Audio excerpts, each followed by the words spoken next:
Hey everybody, Quantum back here again, and in this video we're going to be taking a look at a match between Amber Amethyst Hyper Aggro and Amber Steel Song. So before we jump into the gameplay, I just want to quickly go over the deck list. I did use a different deck list for game 1 with like Magic Brooms and stuff that was a little bit lower to the ground, like Amethyst Chromacon and so on, but I've opted to replace those with what you see on screen here, and again the links to these deck lists will be in the description. We've got 20 1-drops and 3 befuddles for a total of 23 interactions on 1. This is also relevant because even past turn 1, you want to be playing multiple 1-drops in order to put aggro pressure on, even though you're on like 3, 4, 5 ink potentially. On the 2-drop slot, we've opted to expand it just a little bit, adding in an extra 3 Pinocchio. So we have our standard 8 here with the Mim Snake to help protect our 1-drops, bouncing them back and being able to recast them for ready. And of course Piglet, which is an aggro threat. So 11 2-drops. And then we also are opting to continuing to run 2 Gathering Knowledge and Wisdom.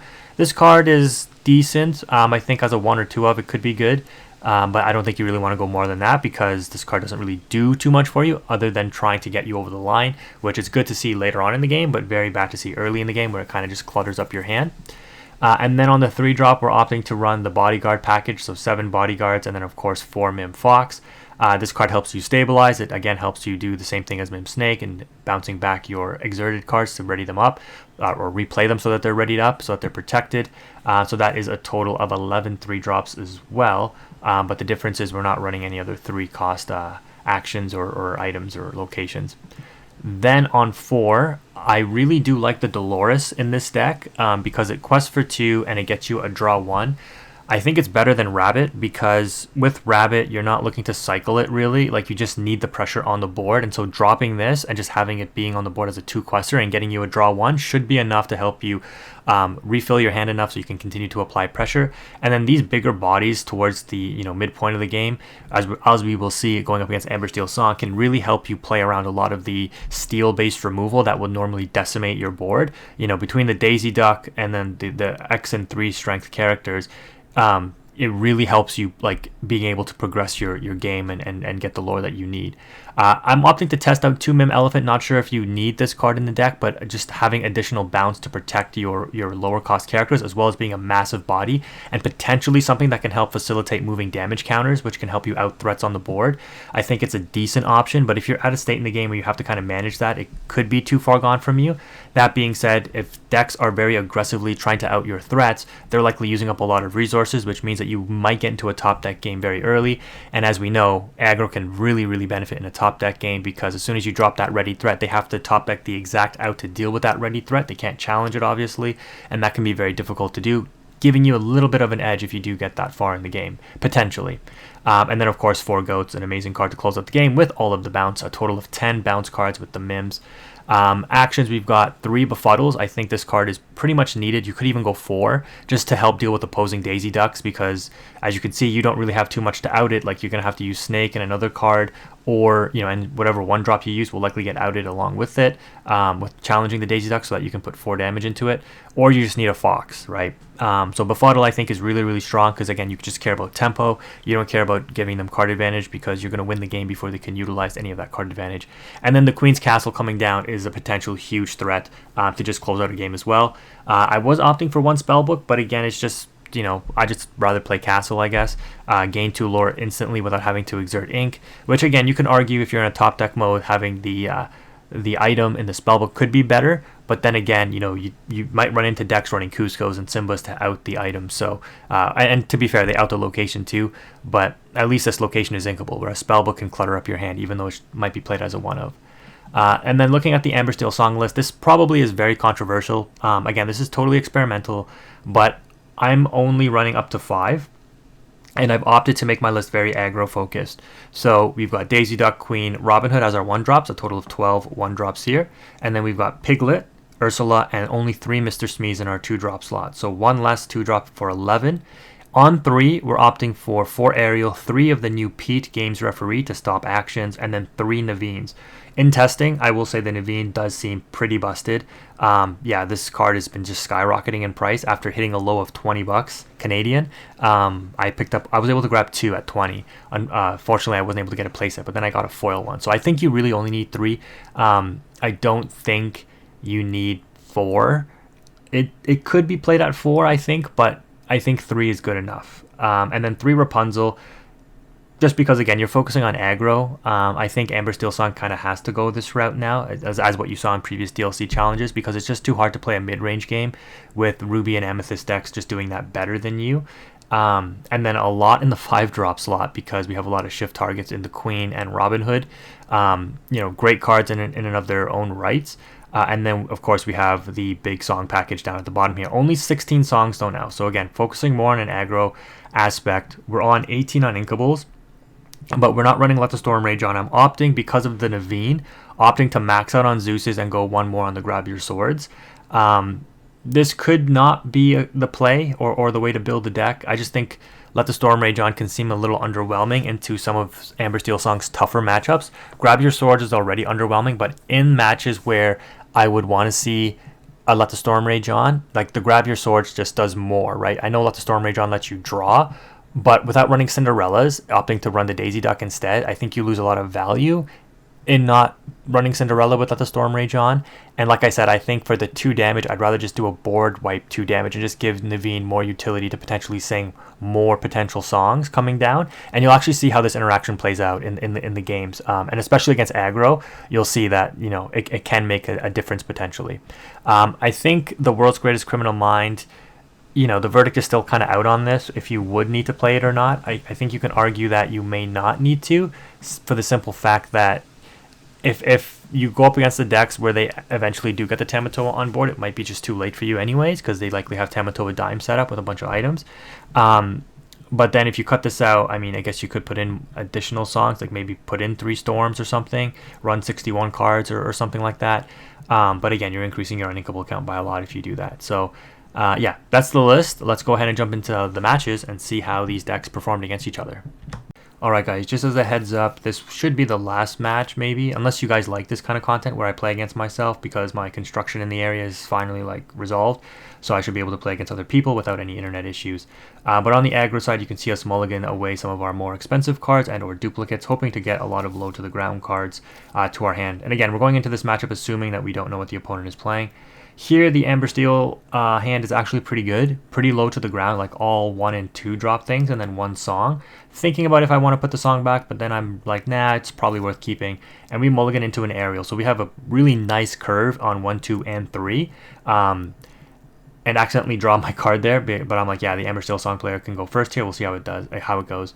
So we're gonna go ahead and ink the Queen and play out the Daisy Duck, because again, we don't have a Queen shift line right now, and we have a better turn 2 play potentially, and just keeping the aggro pressure on. We're going to ink a Pascal and play a Lilo and pass turn, because we know we have Snake to bounce back the Lilo to protect it. But this Daisy Duck against a fellow aggro deck is going to represent a bit of a problem in trying to out. So we're going to ink the top deck Robin Hood there, and then play out the Piglet, quest with the Daisy Duck for 2, and see what we reveal. Oh, we hit a Queen's Castle, which is really bad for the opponent, because that extra card advantage would be very, very nice for them. But yeah, missing on that Queen's Castle is very nice for us. Okay, we draw into an uninkable Lilo. And again, it feels bad to ink a Dolores because it's one of our main card draw engines, but we're going to quest with the Lilo and then pay 2 for the Snake to bounce the Lilo back. You can argue that, this situation isn't the greatest for us on the draw as the aggro player, because to Mim Fox the Snake back puts us really behind on tempo, but that's what we would have to do to out the Daisy Duck here. So they're going to go ahead and quest with the Daisy Duck to see what we give them before we decide on anything else. We give them a Chernobog follower, so we're going to ink the Ursula, because at this point we've already committed to the Ariel, which is just a better singer, and we get the whole new world, which is super nice here. So all that card advantage we're giving the aggro player with the Daisy Duck, we're going to be able to wheel it away. We're going to be able to quest for an additional 3 with the Piglet, and now the pressure is on, because we now know we're going up against most likely Amber Amethyst aggro, given the way that the first, well, we know because they played Lilo, never mind. We know that we can just try to do our best and develop some kind of board, and then wheel our way into our removal songs to keep the aggro player in check if that's needed. So the Snake is going to take out the Piglet, and again, we don't really care too much, because if we can slow aggro down in any way, shape, or form, that's fine. We have the whole new world to reset advantage. And now the aggro player, knowing that they have the whole new world, in case they do cast it, we're going to opt to play out all 3 1-drops and double Lilo and a Chernobog followers, because, if they opt to sing Grab Your Swords, it means they're not Whole New Worlding, which means they Whole New World next turn maybe. But if they sing Grab Your Swords, like, yeah, we're just cooked, so we have to take the risk that they don't have it. That's kind of the life you play or you live as an aggro player. And the Daisy Duck once again reveals another location, so very unfortunate for the aggro player here, or maybe not, because it's less cards to wheel away. But us drawing into this Naveen is actually super interesting here, because it definitely changes our potential line of play. So I think what I want to do is ink the Smee, and then sing Let the Storm Rage on the snake, actually, because being on the play as the Amber Steel Song player, like giving you 5 lore here doesn't really hurt me too much as you getting 2-for-1 value off the snake, taking out my Singer Ariel would be. And then I'm going to pay 4 to play Naveen, which allows me to play the Whole New World for free, meaning I only discard 1, I develop a pretty strong board and draw a fresh 7. Okay, as the aggro player, I lose 4 cards in hand, including my Mim Fox, unfortunately. Draw a fresh 7 and no Mim Fox in sight, so that's not great. So we're going to draw for turn, and I sequenced this incorrectly, but I go back and I edit it. So I'm going to end up questing for 5, but you're going to see me go back and make some decisions, because I'm like, do I want to banish and draw with the Chernobog? That's what I'm thinking here. And then I'm like, yeah, because I'm thinking it's probably worth banishing the Chernobog, because they probably drew into a Grab Your Swords. I'm going to lose these Lilos, so I don't want to necessarily play out the Donald. I probably want to play out a Snake and bounce back a Lilo. Instead, I opt to befuddle the Daisy, and then I'm like, no, you know what? I just have to take the risk. So I play out the Donald anyways and just pretend that I quested for an additional 1 before questing without playing the Donald. So I got the additional 1 lore off the Donald, and then I'm like, yeah, but if they do have the Grab Your Swords, let me just say I'm going to banish the Chernobog as well and draw a card off that. So yeah, sequenced it a little weird, but ideally the play would have been befuddle the Daisy Duck, play the Donald in bodyguard mode, give +1 lore to anything, quest for 6, banish the Chernobog, draw a card. That should have been the sequence.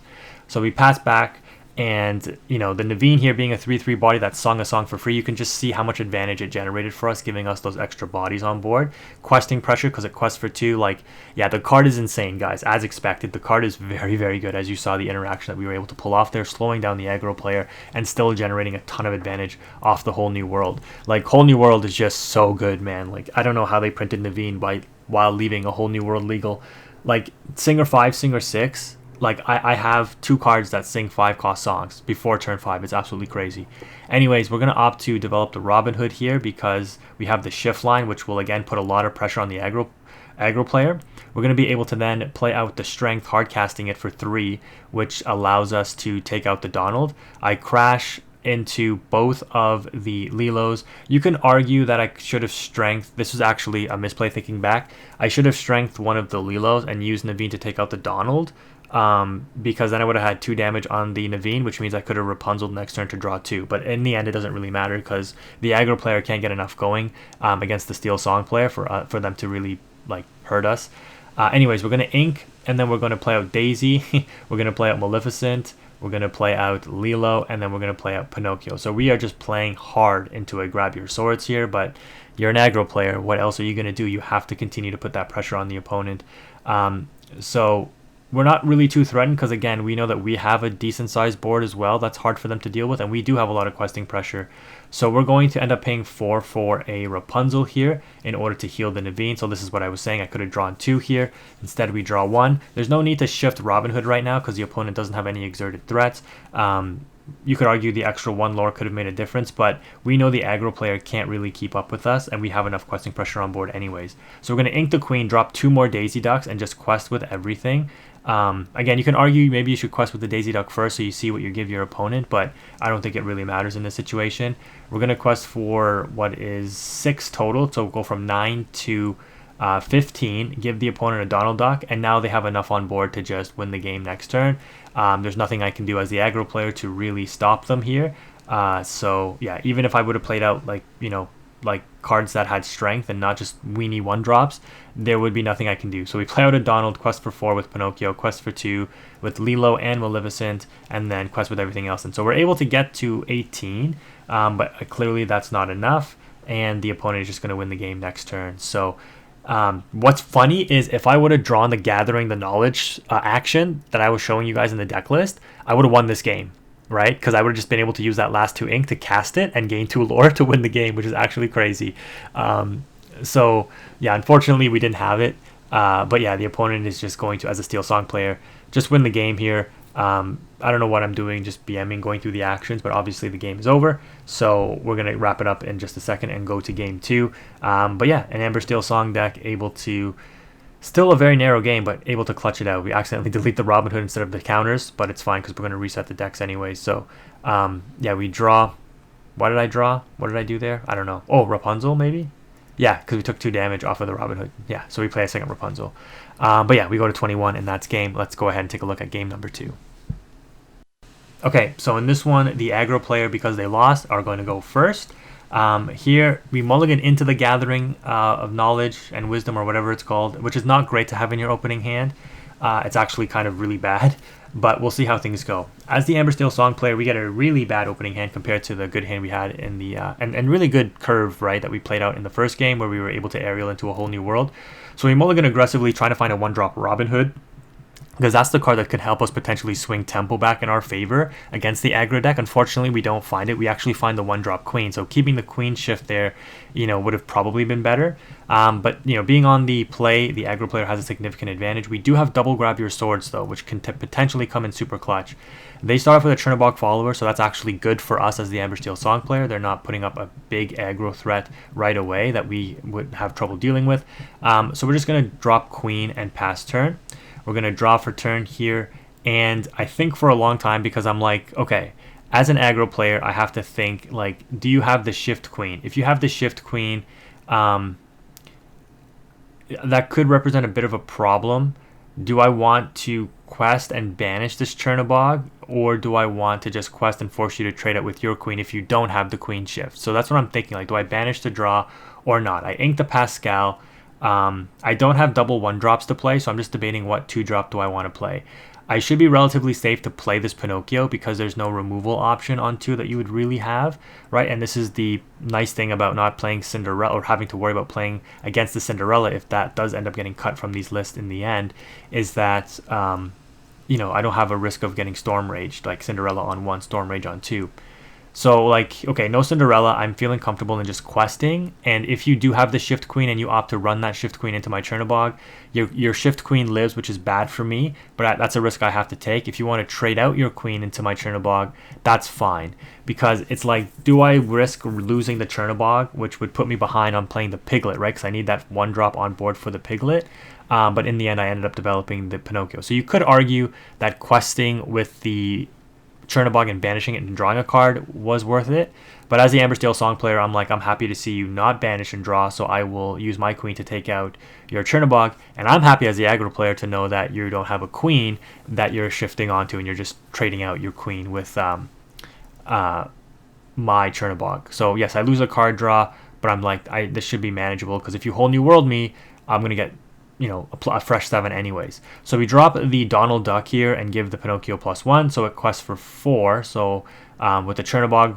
getting 1 lore, the Pinocchio getting 4, I'm on a total of 5. We drop Pete, which is instant ink, since we're not concerned about actions with an aggro deck. I would never put my opponent on being on that only action, really. Like, well, I guess Befuddle and the knowledge thing is something to consider. We end up hard casting Storm to take out the exerted Pinocchio for 1 damage, and then running the Smee into the Donald, which takes 2, and then we'll get banished at the end of the turn for the Steel Song player. So now we have no play for the or no line really for the Piglet, and our hand was like really bad because we didn't want to waste the Dolores, and we don't want to hard cast the Gathering Knowledge action just yet. So thankfully we top deck a Goat. We skip ink because again we can play under 4 ink, and we just hard cast the Goat to gain a lore. Now we're going to go ahead on our turn and drop on the Steel Song turn and drop an Ursula and pass, because I'd rather just continue to ink up to the Robin Hood cost rather than develop the Queen on board, which you could argue is a mistake, because I just would like if I would have played Queen, I could have outed the Scout right after it quested. But at this point I'm thinking like, well, I could double swords. No, sorry, I can't double swords because I don't have a singer for it. Never mind. So I have to play out this Robin Hood. The swords here, doesn't do anything because, of course, the way that the game state is going is that the opponent has already exhausted their X and 1 characters and X and 2 characters, and now they're dropping the beefier threats, which isn't great for me as the Amber Steel Song player, because now I have to double cast these swords in order to get value. Because the Robin Hood came down, I don't want to necessarily play into the Robin Hood just yet, clearing my board, so I'm only going to quest with Goat, gain a lore, and then use Snake to bounce it back, and then with my last 2 ink, I'm just going to cast the action so I can be ink efficient. And we're on 12 with Goat and Snake on board and a Goat in hand, and we have a Dolores for a card draw next turn, which is also a beefy body in 3 and 3, like I mentioned in the deck list portion, that will also quest for 2. The Queen draw here is really underwhelming, and right now I'm thinking, like, do I let them quest, or do I double cast the Grab Your Swords? But then again, as the Amber Steel Song player, I'm like, I need to keep these Grab Your Swords for if they drop like Pinocchios and Lilos and Maleficents, I need to Grab Your Swords for that, right? Because that's more threatening. So it's a kind of a dilemma here, right? Even though obviously playing against myself, I know that I don't have those cards, but I'm like, yeah, I'll just play out the Queen and pass. I guess I let them get to 14, replay Goat, go to 15, and then I can clear board, let them go to 18, but I clear 2 Goats out in the process if that's the case. Kind of go for a little bit of a loop though, and dropping the Dolores and getting a card draw, which is huge. We quest for 2, go to 14, and just pass, knowing that this Dolores could potentially put in a lot of work, and that the Amber Steel Song player is only on 2 cards, so I'm putting them on. They're not really on like what they need in order to answer my board, especially if I'm going for the beefier board with the X and 3 toughness over the the weenie 1 drops that only have 1 toughness. So we're going to go ahead and hard cast Grab Your Swords and sing Grab Your Swords, because there's no way we can let this board live now. The Dolores questing for 2 is a huge threat. They're going to gain 1 off of the Goat getting banished. We're going to quest for 2 with Queen and Ursula and pass with only the Smee left in hand. So no Ariel and no Whole New World really hurts us in finding additional removal here. We draw into a Maleficent, and seeing that the opponent just cast 2 Grab Your Swords, we feel very comfortable in dropping our 1-drops now, our X and 1 toughness characters in the Pinocchio and the Maleficent. So we're going to use up all of our ink, Befuddle and Pinocchio Maleficent, bouncing back the Queen just to prevent a Queen shift line. We draw into a Zeus, which is actually huge here. What a lucky top deck. So we're going to pay 4 to hard cast the Zeus on the Pinocchio, which stops the opponent from winning the game next turn, and then pay 1 for the Queen. I take that back, and I'm like, at this point I'm better off just inking the Queen and playing the Smee, I think, because the game is pretty much over. So just put the extra strength on board, I guess.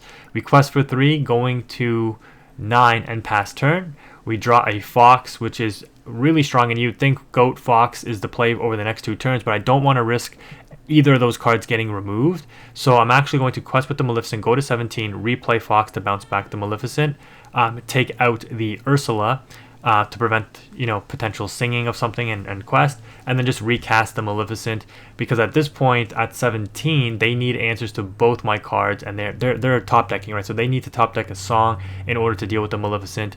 The Robin Hood will take out the Fox, which will gain them 2 lore, then they quest for 2 with Smee. But we know they have Goat in hand, and we were unable to top deck a card to deal with the Maleficent, which means they quest to 19 and then play Goat for game. And the Gathering the Knowledge action actually comes in clutch to basically, win us the game here, because otherwise we'd pass back to the opponent and they might have answers to our board. So that's going to do it for the matches, guys. Let me know what you think. So 1-1 against Amber Steel Song and Aggro. I think the games were very tight. They could have gone either way for either deck, just depending on how the top decks were and how the games played out. Let me know if there were any interactions or any turns where you thought that another line of play would have been better. And unlike the last video with the Emerald Steel deck that I played, I don't think I inked twice in a turn by accident, so hopefully this one was pretty clean gameplay and the decisions were correct. But again, let me know in the comment section below if you made it this far. Thank you again for watching. Quantum is out.